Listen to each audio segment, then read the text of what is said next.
Alright, so the last video we talked about math.random and how to get a random range of numbers from 0 to some number.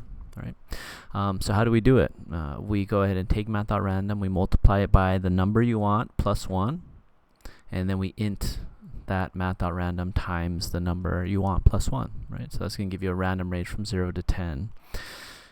Alright, now how do we get a random range from not 0 to 10, but instead, let's say we want 20 to 30. Well, how would we do that? Right? Well, we can take this random number that we got from 0 to 10, and we can add 20 to it. Right, adding 20 to the 0 to 10 shifts this range on the low end to 20, and on the high end we do 10 plus 20 is going to give us 30, right? So we have a random range now from 20 to 30.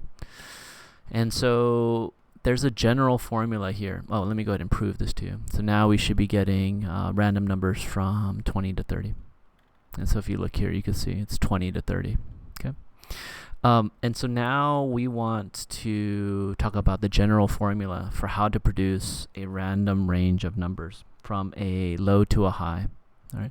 So let's say we have a high variable and we have a low variable, and the high variable is the highest number that we want, right? So let's say high is 100, and then we want low to be the lowest number we want in the range of random numbers, and so let's say that's 50. So we want a range of numbers from 50 up to 100.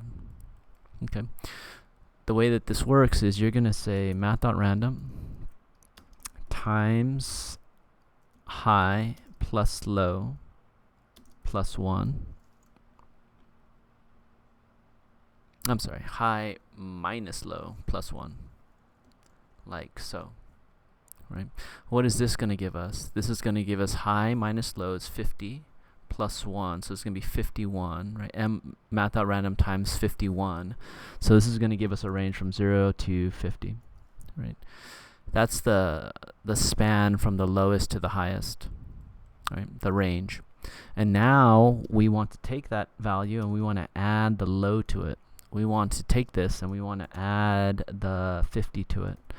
So 0 plus 50 on the low end is going to give us 50, and then 50 on the high end plus 50 is going to give us 100. So that's going to give us the range that we want. So it's math.random times high minus low plus 1, and then when we're done with all that, we're going to add the low. So it goes like this. Okay, math.random times high minus low plus 1.